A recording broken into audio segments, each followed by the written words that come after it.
So let's get started with the type of systems that allows other processes to be organized. And this is what we called an ERP, which stands for Enterprise Resource Planning. As you can see from the actual name, it refers to a way to organize everything, all resources that you have within a company. The main feature of these kinds of systems is that it is common to the entire organization, and it allows integrating and coordinating all businesses processes. This kind of system receives, records, and shares the distribution from multiple points in the organization and as well to multiple points of the organization. So, and finally, before we go to these figures we have here, although transactions are mainly focused on internal processes, more and more we can find modules. We will see what this thing about modules means. Incorporate, or there are more modules that allows us to deal with our relationship outside of the boundaries of our organization. What we have to our left is an image which represents the traditional view where you have different functions that are isolated from each other, is what we can call a silo approach. So we have different business functions like manufacturing and production, or finance and accounting, sales and marketing, and human resources. And prior to the development and use of ERP systems, we used to have was systems specific to each area, which were supporting the processes corresponding to that area or to that function. So we didn't have any source, or not the kind of coordination we will find if we are using ERPs. So we have isolated functions with different and non-integrated systems to assist their processes. In contrast, when we deal with ERP systems, what we have is a common database, some sort of common resources that all functions can access, either to retrieve information that is necessary for their processes or to dump back information that they have produced as a result of their processes that can be used by functions which are different from those who have produced that information. These kind of systems are out of the shelf. You have different options in the market. I'll comment on that later. But typically, you don't develop an ERP from scratch for your own company. It is very costly. And since most of the process you have within an organization are not specific to that organization, it's worth doing. That's why companies make money out of it. There are different companies offering their own ERPs, which can be tailored, adapted to the company. Sometimes it is the other way around, but somewhat there's somehow an integration, an adaptation, and we can say parameterization of the software for it to be useful for the company. And finally, I'll say that typically these ERPs are mainly focused on the process within the company, although more and more they incorporate, as I said, modules that allow us to deal with both customers and suppliers, downstream and upstream of where we are within the supply chain. So, how do they work? ERPs mainly consist of two major things. One is a central and common database, which is the source of information that all different functions within the organization are going to use, and a set of interdependent software modules. So the modularity is a main feature of an ERP.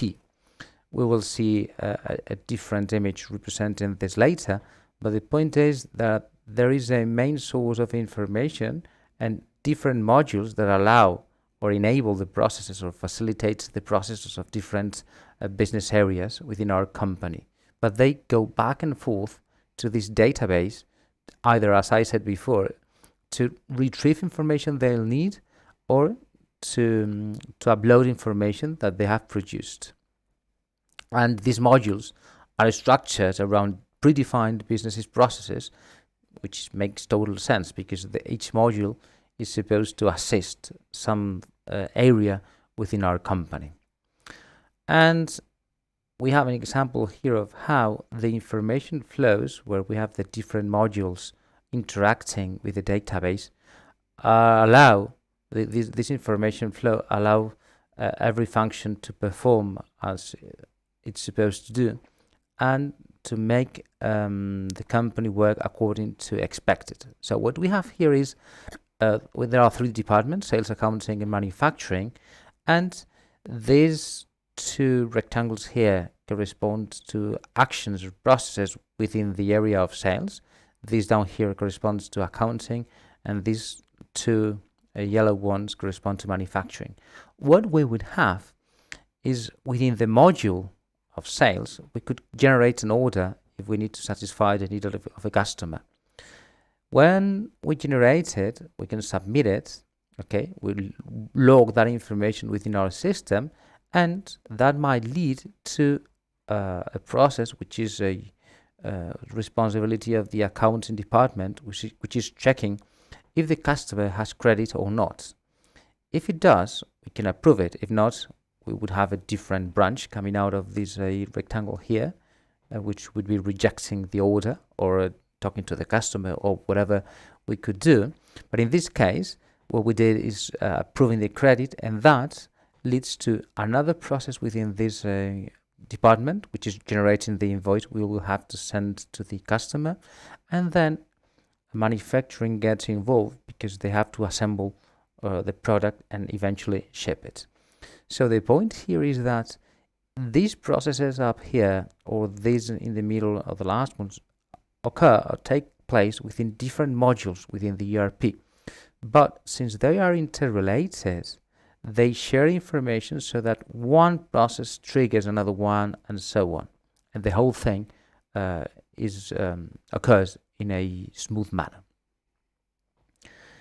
We could see that kind of a processes flow in terms of the different people involved. So we can have all the ERP modules coordinately working so that we have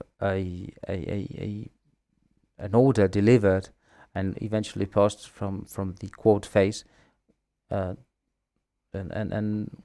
these all these processes are in between, and this is what the ERP allows us to implement in a coordinated manner. This slide here highlights again the fact that what we have is a central database with all the information, and we have modules. We have finance and accounting, or human resources, manufacturing, production, and sales and marketing, and far many more modules, but these are 4 of the main modules we can have.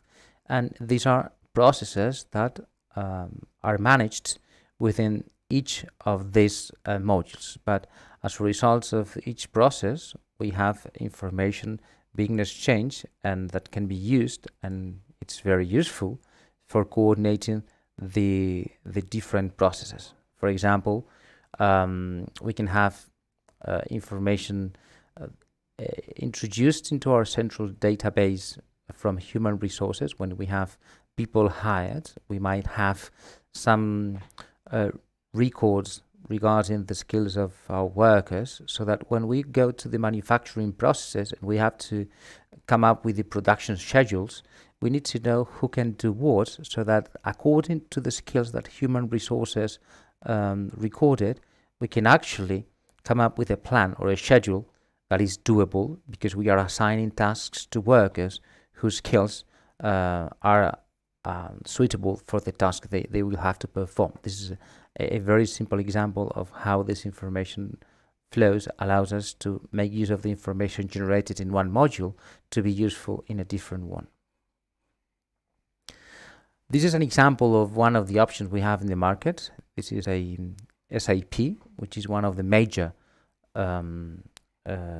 ERPs we have in the market.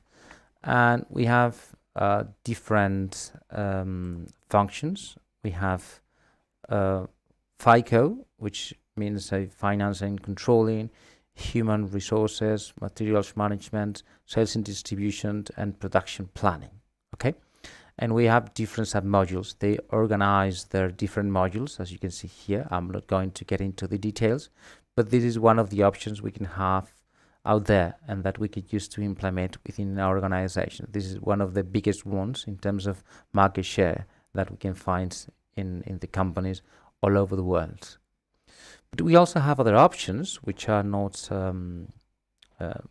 fee licensed, so they are open source, like Open Bravo, which is another option you can use. The modules you have here are somewhat different from the ones you had before, but they shares the approach I described at the beginning, which is having a master database, which is the one which with interacts the rest of the modules and different modules that assist the processes which take place within each of the areas of the organization.